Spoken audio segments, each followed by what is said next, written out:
I think if I was the girl's family and you came to us as our in-law, you know, and they did not tell us of that, I feel like it's going to be a deal breaker. I'm actually going to ask my daughter to leave, because why would you do that? Like, if as she now knew the truth, it didn't change how she felt. So why didn't you trust her with the truth before? And I told you about it. I did not force it down your throat. Remember, you agreed. Being I cannot chill now. believe You cannot believe that you're arguing in the man's defense right now. I am not arguing in the man's defense. I'm just trying to be as logical as, even if it was meant to be, is to be flipped, I will still say the same thing for the woman. I'm just saying that she had 100% right not to agree.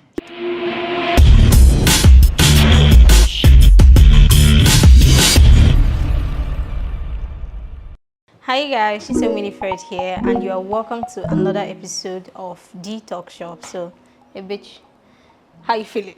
I feel good. You guys, I just want to take a moment to like absorb our surroundings. Like, we are immersed in beautiful art. Like, this seats. I'm too comfortable. This seat is I just hope I don't vibes. Crash. I will just not gonna talk. I go. You guys, we are at the amazing N Gallery, and N Gallery is a sponsor of this episode of the Talk Shop. The N Gallery is an oasis of visual art, as you can see, located in the southeast, in Enugu to be precise, and is run by the director Sunday Chukwu, who is a multi-talented sculptor and visual artist. So if you're ever looking to visit a place that has this welcoming, I don't know if you guys can feel how relaxed we are from the camera. There's something about if you actually need, I won't crash. If you're an art enthusiast, you're an art appreciator, you definitely need to visit the N Gallery. You can check them out on Instagram and on Google as well.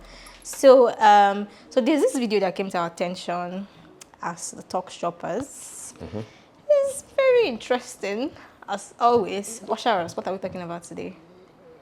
He was not expecting that. Hot seat vibes. Oh, give it to us. What are we talking about? How much can you hide from your partner before marriage? Come on. Yes. Come on. I did it to you, my God. Okay, so guys, let's look at this video. It's been making rounds on social media. Apparently, there's this African man that was crippled, and he didn't let his wife know till after they got married. Wow. Let's watch. Okay, I think this is a very, so first of all, it's a wild story, and it's inspirational, might I add. So here's the concept. Is it inspirational? Yes, so here's the full story. Or deceitful? So here's the full story. When as a child, when he was 6 years old, there was a bomb blast in their neighborhood. So they took him to the hospital. Doctors said they had to cut off both legs. And then, he found prosthetic legs that he was working with. He's not very perfect. As in the video, you see him, struggling to walk. So he went to school. So he's a musician. He plays the guitar in a band. So they went to university to perform, and he met this girl. And, they fell in love. She thought maybe he just had an accident in his legs. That's why, it didn't occur to her that the guy was actually crippled on both legs. So they fell in love. They were dating, everything was going superbly fine. The guy did not tell her that I don't have legs until after the wedding. So it was at their wedding night that she found out. But awesomely, she said she loved him more after that because, she felt like what happened to him wasn't his fault. Nobody wants to be crippled. If you give him a choice, he's not going to say, I want to lose both of my legs. So it actually made her love him more. And then, because of that, he actually stopped. LOL. Calm down. He actually stopped. I'm coming down. His legs. So, so people now saw them and she's a pretty young lady. It's not like she's lacking anything. She's educated and all of that. So people now saw their love and became motivated. Another LOL. You guys, let me just finish the story, then we'll talk about it. So his other people that, are disabled, he gave them renewed hope, in finding someone to spend the rest of their life with. And, so he gathered such attention that, this documentary was shot on them. They actually opened a GoFundMe account for them. People gave them gifts so they opened a business for the girl, just to support. Like, what she did was so out of turn that everybody just wanted to do what they could. So while I said it's inspirational because it's not something that is very rare, it happens.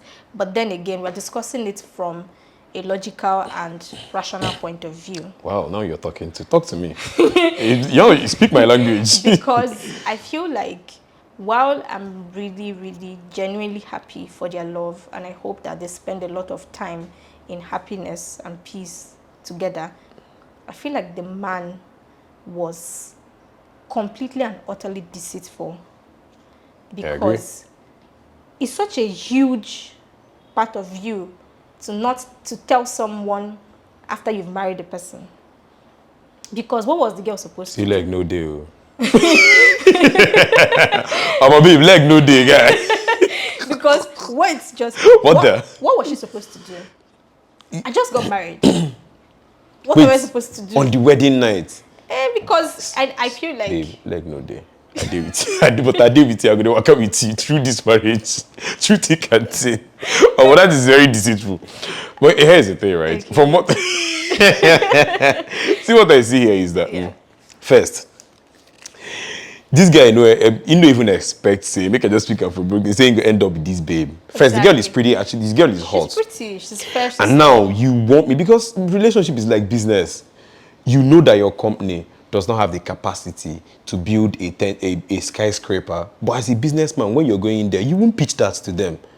Find a way to win the business. Find a way to do it. Take your money. That's actually what Richard Branson said. Chicken. No, I don't say you can't do it. That's basically what we do in business. And go and learn just how to do it. Take it. Nobody cares.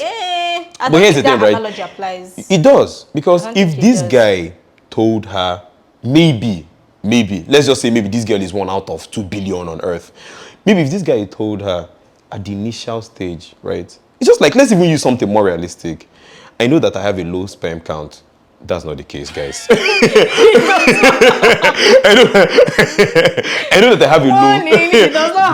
bam. As in, I know that I have a low sperm count, right? And I'm dating a girl. When I get to Korea, I'll be like, babe, my guy, I get a low sperm count, die. What do you think? She will carry her bag and leave. Right now, in my head, what is actually going on in my head is, make I marry this babe. There are so many, like, there's a lot of options for you guys to use and, get pregnant. And get pregnant, right? So, in my head, I'm not trying to let her, it's just like people saying, I'm an open book. Some people are open books, but you get chapter where they don't go open. Nobody is actually. Exactly, nobody is. We are just like onions. There's another layer for you to open. You're opening, more is there to open. So it's just like, I don't want to believe that what happened here. Yeah, in as much as it's pretty deceitful, to be honest. I want to believe that what happened here is that this guy has probably calculated, if I tell this girl that almost she will just jackpot, she will leave. Right? And it's, honestly, it's basically, so why maybe this one is this huge is because it's something we can see. There are lots of things people hide exactly in their before getting married, even while in marriage. So for example, you guys have, because a huge part of health is it has to do with generation, it has to do with lineage, right? So you know that you guys have cancer in your family, and you will not see what people hide is unthinkable. You know that people have cancer in your lineage, and you know that the possibility of this thing recurring is there. You know, go talk them. So let me even, that one is even, let's use something like SS and AS. I be SS and AS and SS or whatever, yeah. Or SS and SS. Well, this one now, something happened, which is why, sorry, now Sija will detox more. Pastors started encouraging people, especially Anglican pastors, right, started encouraging people to take, before you get married. In fact, it's not encouraging, it's in the plan. Like, it's one of the marriage counseling package. They advise people to go and do your genotype test. Because I honestly believe that what parents do in Nigeria, you are AA in Jesus' name. You are AA in Jesus' name, Emeka. Because honestly, I've heard, I'm not lying, I've heard 3 stories, my friends actually, where the guy, in fact, let me even tell you the gist. They did the genotype test. They brought it back. Baba was like, no, the wife thought she's AS. The guy, they've already told him you're AA in Jesus' name. And all his life he's been... He actually never checked. Yeah, he never, like... Why? Your parents told you. No, But like I know, like before, there's some those things started in Abononye. Those when you want to get into secondary school, they will tell you NYSC to. and all those things. I don't know what happened How to him. he missed all I don't know how he missed it, but he's been AA in Jesus' name. Now the wife was actually the one that thought she's AS. Now the test came out and they advised you to do it in 2 places. The test came out. It happened to be that he is the AS and the wife is the AA. Baba went back to church and told the reverend that these guys are stupid. Now Bambana phone. Now what nonsense is this? They made a mistake. I'm AA, my wife is AS. And it actually happened that the wife is the AA and he's AS. Now imagine that the wife is AS and by the end of the day he's also AS. That would have scattered. Serious disaster. Yeah. Right? So I just had to take it. So you realize that people, this one is even something that you can test. There is an experiment, there is lab test that will help you. But there are like a lot of things that people hide. Some people you might have, that's why I always say discuss everything before getting married. No, I think what the guy did is very wrong. Completely wrong. I think it's so wrong. And I can understand where he's coming from. Do you understand? You know. No, you don't see Angel. You won't come tell him. I think probably he has given up on love and finding someone spend the rest of his life with another. And then you see somebody that is genuine, is good-hearted, and the fear of losing that person. But I think if I was the girl's family, and you came to us as our in-law, and they did not tell us of that, I feel like it's going to be a deal breaker. I'm actually going to ask my daughter to leave. Because why would you do that? Like, if as she now knew the truth, it didn't change how she felt. So why didn't you trust her with the truth before? Yeah. Do you know why? First impression matters, right? Let me tell you the reason why that is. Yes, he said they dated for 4 years. Let me tell you the reason why that matters. Year 1. Right? So you might be a good year person. 3, year 4. You're an awesome person. You're beautiful. You have a good soul, right? But you don't dress well.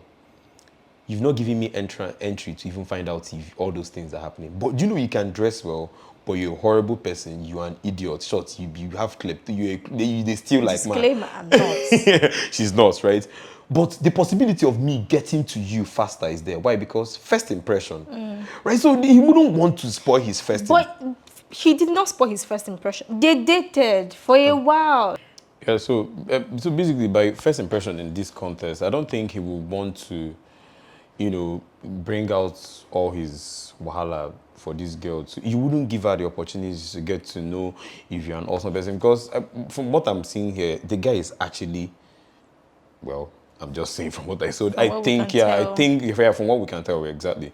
I think the guy is a good person. So imagine you just came the first day and you're like, I'm crippled. You wouldn't give the girl the opportunity to find out. I'm not expecting that. Yeah, to find out just like if you're a good when person we have or not. first dates, women go all out, we make our hair, we even buy a dress, the guy exactly, tries first impression. So because, you're putting your best feet forward, whatever that means. Him putting best feet forward. Actually. Are they with you? Are they with you? Are they with you? Actually, no, so I think that's very much understandable because everybody's guilty of that part. But then we get just like, when you now start dating somebody, you start seeing them without makeup, you start seeing them at their natural state, and then you still love the person because that first thing has been established. I've decided to share my heart with you. So if I'm going to ask you to marry me, like obviously he's asking her to share his life, I feel like this information is too important to leave out. Or it's also too important to leave out. Sorry, what did you say? It's too important to leave out of the conversation because like you said, if they were in Nigeria and they were getting married through, I think almost all the churches practice the whole genotype thing. They would have gone for that test. And if you are going to do genotype test, HIV test, all those things, you forgot to mention that you're crippled. It's not his fault that he is. But I don't even wait. How did this girl even not see that this guy is crippled? No, so if you watch the video, he limps when he walks. So she just thought he had an accident on his leg. So it just did not cut out because you wouldn't think that far that this person is actually completely. But do you know? I also think why they are the same thing. What's the same? Get leg, we say get leg. Whether they cut them off or you're limping or whatever. But she did not know now because it's a far-fetched thought. I could say a guy that's limping. I would not think that he does not have actual legs. I would just think, okay, maybe it was an accident. And for the fact she liked you limping, I mean, I feel like you should have told her. I can understand where he's coming from, but it's not justifiable. You should have said, so things like, just like you said, vital health information. Oh, okay, my family has this case of high blood pressure. Or this, you're sharing your life with this person. You guys are going to bring children into this world. If you have 80 years to live, I have 70 years to live, those years, we're going to spend it together. I should know. The person actually has a right to know. If they are agreeing to be lawfully wedded to you, they have the right to know your financial history, your medical history. I don't know. Anything you feel that is important. Just like you know that, like a female person now, you don't have a womb. Let's just say something happened. Maybe you are reckless as a young person, or maybe a medical condition happened and then something happened with your womb. Your husband has a 100% right to know. If he decides not to move on, will it hurt? Yes, but because even in the Catholic Church, there are some cases that the Catholic Church agrees to divorce, as in cases of deceit. Let's just say the woman does not have a womb, but she got married, or the man cannot pregnant a woman and he got married, and the woman did not know, and they do their research and ask the man directly, did you tell her? He says no. The Catholic Church will actually issue a divorce because you deceived this person. And unless we say we don't want children, but even at that, the person should still know. Because there's this book I read, it was such a good book. I'm trying to remember. It was by an African author. It really made waves then. I'm trying to remember. But one of the storyline was, she was married to a medical doctor, and they met abroad, and they both agreed they did not want children. The girl, she had this very harsh childhood. She did not want to. They both agreed they don't want children. But then, they got married. Then they moved back to Nigeria. The guy started his own private practice. Then the guy's mother. They're both doctors. No, she's not a doctor. I think she wasn't working. The guy was doing really good for himself. Maybe she wasn't really working. Then the mother-in-law was on the girl's case. Of course. I was waiting for that part Give of the gist. me, and the guy was the only son, the only child. The mother-in-law, to the part that she took her to all these people that will bathe you in the river. So they flogged her with broom. It was her house help that now told her that so the book is very much because the house help can't speak English, so the English is broken, and that's how the book is written, in broken English. But out of compassion, she now told her that, is it really this bad to have a child? Why don't you just have a child? A child will share this pain with you, not for your mother-in-law, but a child will actually share this pain with you. So she now went to tell her husband, okay, I think that we should have a child, not from any pressure or anything, but you go to work every day, I'm home alone, and it would actually be nice to get your mother off my back. Plot twist, turns out the man was impotent. And he didn't tell her because he felt like they both agreed they did not want children. But who now? So the mother-in-law has been focused on the wrong person all these years. So she was not apologizing to the girl. The girl left the marriage.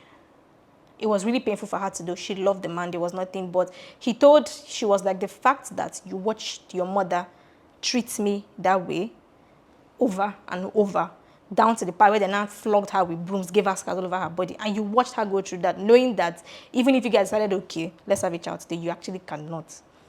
It was the highest level of deceit. And she left the marriage. Yes, it's right, but she's also wrong. What? Thank you. Wait here now.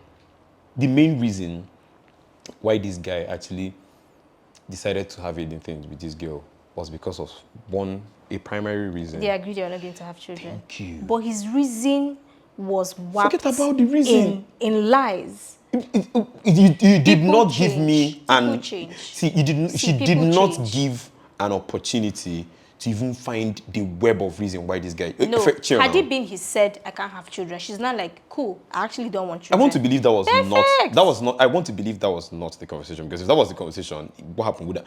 I just want to believe that these guys came and they're like... And you know how... I'm sorry, but you know how women make things about themselves. Chill now. I want to believe that I'm thinking that was exactly what happened. She'll probably just come and be like, my childhood, I had a harsh childhood. It's not true. The guy said, hey, God. Femi Kuti. Whatever it is that happened, right? I just want... I'm trying to lied to her. He deceived her. But she gave an opportunity for the lie. I just said, I don't want to have kids. You are like, you don't want to have... You don't want to have kids because you cannot. And I saw an entry. Because you actually can't. But you don't understand. She gave an entry for this.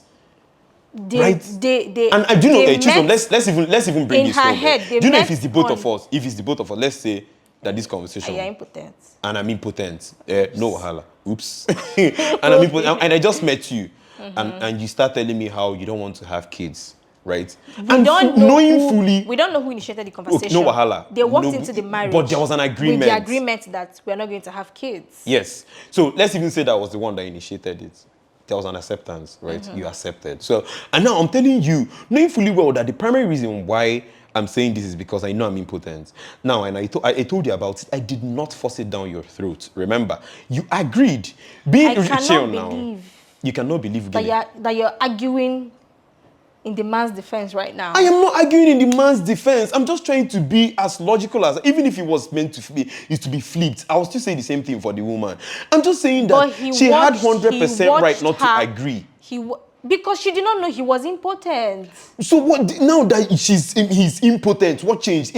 Assuming that the mother-in-law wasn't on her case. Exactly. This thing wouldn't have been a problem. Thank you. But he watched the mother make her go through that, and he did not say anything. Well, maybe that part. And he was a Lily Willy. A delta male, for that matter. He's not an alpha male. Like, what is the Z in Roman numerals? That's what he is. Omega male. No, he's the least. And he watched the mother-in-law, so that make her go through hell. And he did not say anything. No, Chisom, before we count 100, let's count one. The one is that there was he accepted. Did he lie to her? Did he not lie to her? He lied. Obugo. No. Going back to what we are saying. He lied, but she gave an entry for the lie. She just said she don't want, like, it's just like saying now that, okay, at this point in my life, I don't think I want to do masters. I don't think it's important. 5 years from now, I might look back at this me now and be like, you're so silly. Let's go and get that master's degree. People change. Like, that is why we are human beings. Flexibility. You cannot say I believe the world is a straight line. Years later, in fact, minutes later, you might find new knowledge, and you do a complete 360 of your beliefs. The flexibility of masters and child. Let me give. Do you know? Most women say they don't want children until they actually have a child. This one is social media nonsense. No, that has gotten into a lot it's of people. not that. I will give. Do you know? I know of a guy, right? In fact, that dated someone I know. The guy said that he does not want to have a baby. That was the reason why obviously the person didn't end up with the person I know. And you know now he's married. He does not have a baby. It's the person's decision. I'm saying, but there's also room for you to change your mind. I'm telling you because wait, I'm trying to explain why I gave you this. I'm trying to explain to you that things like this they are not as flexible as career or certification. I understand. When people get so serious and deep into saying they don't want to have a child, the guy is not like, but this is not what we agreed. Chisom, can I even tell you the truth, right? But not there's usually an underlying story why people don't want to have a child. Of course. Thank you. If that girl, but let's just say that she now said, I want to have a child. Your mother is pressuring me, or in fact, I've changed my mind. The guy will now be like, this is not what we agreed. I don't think we should do it because I came into this marriage saying I don't want to have children. Not that you now say, I'm actually impotent. Fuck that. You lied. Okay, so I think that, so this got me thinking, yeah. Was it that, because before you get married to somebody, I think you guys should reach this level of intimacy and closeness. Is it that they were never like an enclosed space together, you lay on somebody's leg, let's just take sex out of it, Maybe they never had sex together because I don't know how you would have managed. The leg go come out. I don't know how you would have managed it. So let's just say, someone is, you guys are joking and, you hit someone's leg or Maybe other part of Africa, they don't joke like the way we do. They don't do that. It's hard to believe because I actually want to, exactly. Yeah, that, there was it never occurred to her or something. Wow. So this brings me to like an important part of this question because I know it's been a debate for a long time, couples cohabiting before they actually get married. There's this debate that, is very important because no matter how much you feel like you know someone, you need to see how the person is around the house. You see conversations like, do you press toothpaste from the middle? Or do you press it down? Or do you leave the toilet seat closed or open? All this. And in marriage, those things can be like big issues. It might look minute and funny, but when you're actually married to someone they're who is not actually messy, because I remember one time in church, our pastor is like, his wife is very meticulous and proper. If she has a place for shoes, she has a place like, if he walks into the house and leaves his slippers in the middle of the room, just leave it there. It makes her really angry. Okay, I mean, if another person... If him, as a husband, and he said if he wants to annoy her, that's what he does. He will just come and leave the slippers there.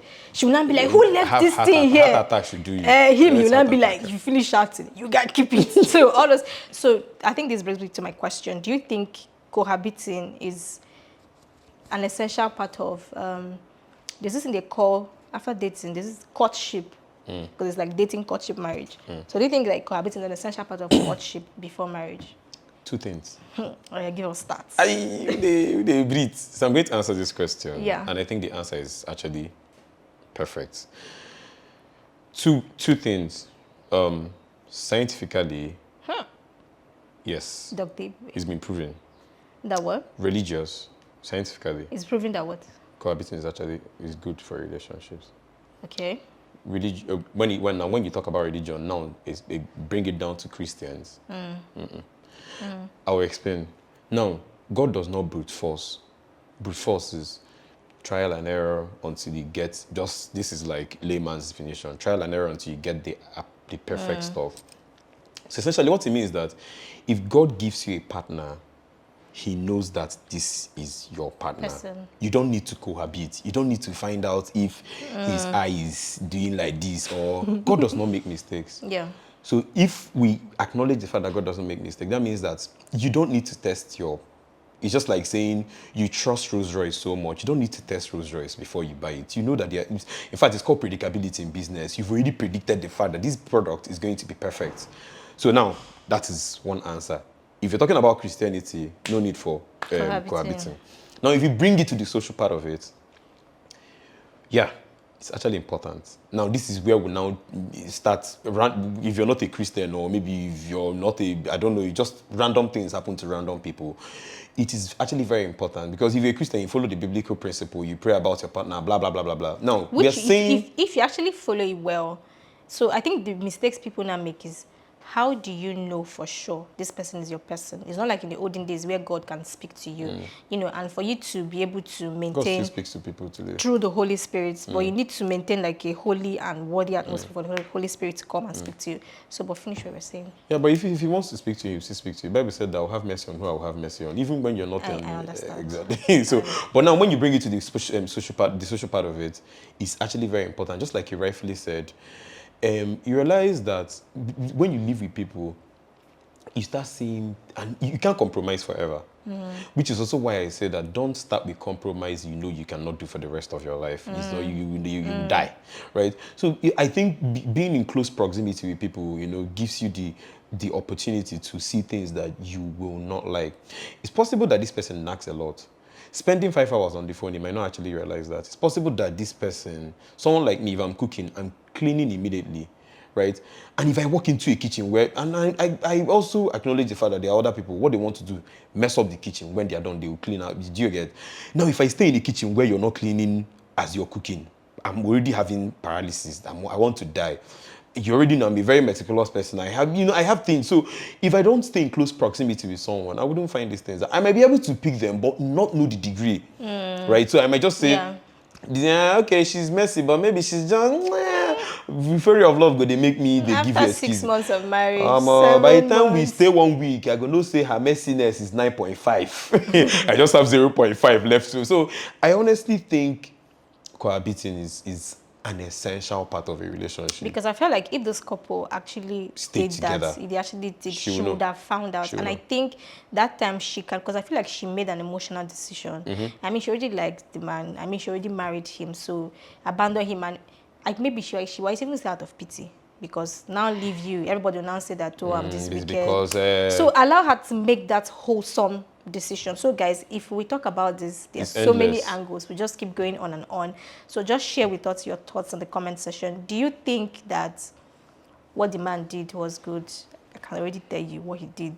Horribly bad. Yep. So yeah, we've come to the end of today's episode. Remember, you can always share your topics with us. Any video you want us to react to, any topic you want us to have a conversation about, just leave it in the comment section and we'll definitely get right to it. So we are having a special closing session for today, courtesy of our sponsor. So we're going to let you meet the amazing sculptor behind all these beautiful works of art we've seen. So we're going to be having 3 quick questions for him and see how fast he can answer our questions. Stay tuned.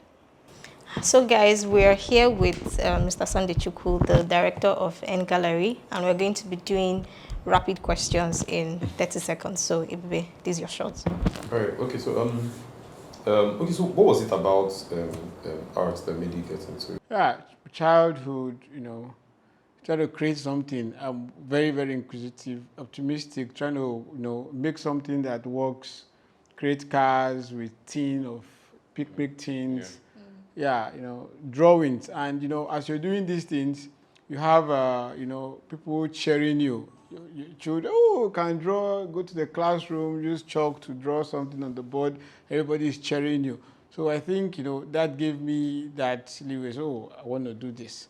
And I think sometimes I finished secondary school as a science student. Are you serious? Yes, I finished secondary school. However, I entered sciences because in my school, if you're not in sciences, you're regarded as you're not intelligent. Yeah. At the time, I had to even buy eyeglass. I have to get so I picked an eyeglass on the ground, which I wore, and after I wore that eyeglass, like 2 days after, I had eye problem. Oh God! Because two of my friends, Promise Annie and Annie Felix, opt out in SS1 to go to science, to go to art class.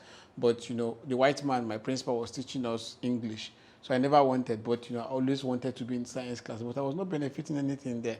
I was just, peer pressure. At the long run, after the whole thing, I asked my fine art teacher in JS3, can I do fine art in the university?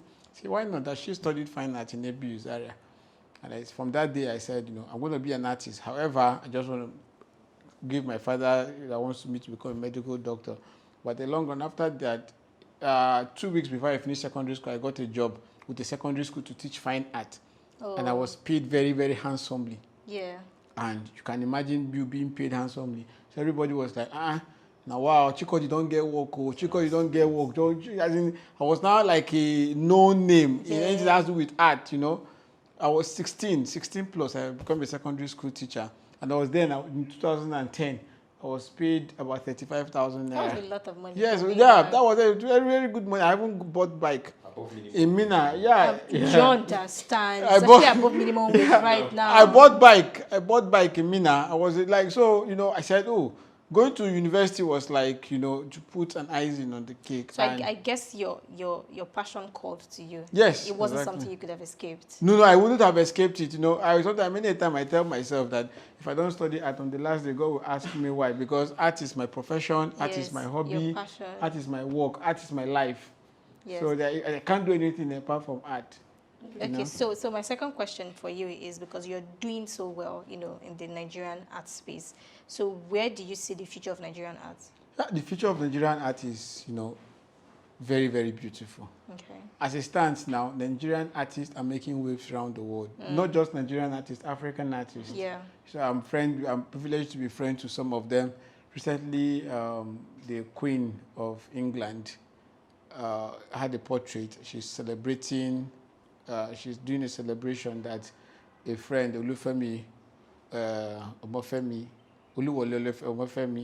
did a painting of the Queen, and that's awesome. Yeah, and his painting is going for, for not just for million of dollars. The value has gone up. The long value as has the gone Queen up. requested for it. Yeah, they know. Not even before the Queen requested for his work, the works are going up every day. And what everybody wants to hear basically is the African story. And one of the way we tell African story too is with African art. You could imagine when the colonial masters were looting artworks in time past, because they can't take away the artist. Yes. But imagine this time around that they can see these artists creating these things. So they call them and call them for exhibitions.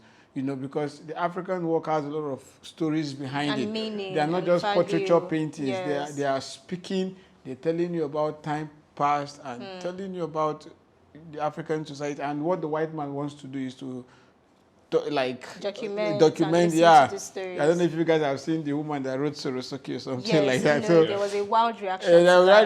But like conclusively, the future of the Nigerian art is very bright. Very, very bright. Very, very bright. Nigerian artists have like so much value to offer to the world. Yeah, so much value. So much, in fact, so much value. Just that the market is being congested. However, there are different gens of the art, so it depends on what the story of your work is saying. Yes. However, a genuine artist that is practicing and that is bringing out work from his or her mind, like very powerful works, you will definitely get clients for them. Yes. And yeah, going very well. Okay, so we want to say a big thank you to Mr. Sunday because he allowed us to be able to shoot today's episode in his amazing space. So if you're ever in Nigeria, if you're ever in the Southeast, you should make plans to visit the End Gallery. Yeah. You would not regret it for any reason. In Enugu, yes, in the Southeast. Yeah. So, Mr. Sunday, thank you so much. Thank you very much. We look forward to have many other persons in the art gallery here, because we're not just exhibiting art for art's sake. Yeah. We have art that speaks to people's situation at any point in time. The art that speaks, art that works, and art that revitalizes the mind. Thank you. Thank you very much. Blessings. Thank you, guys. Thank you so also check out the End Gallery on Instagram. So thank you guys for sticking with us. See you at the next episode. Bye for now. Thank you.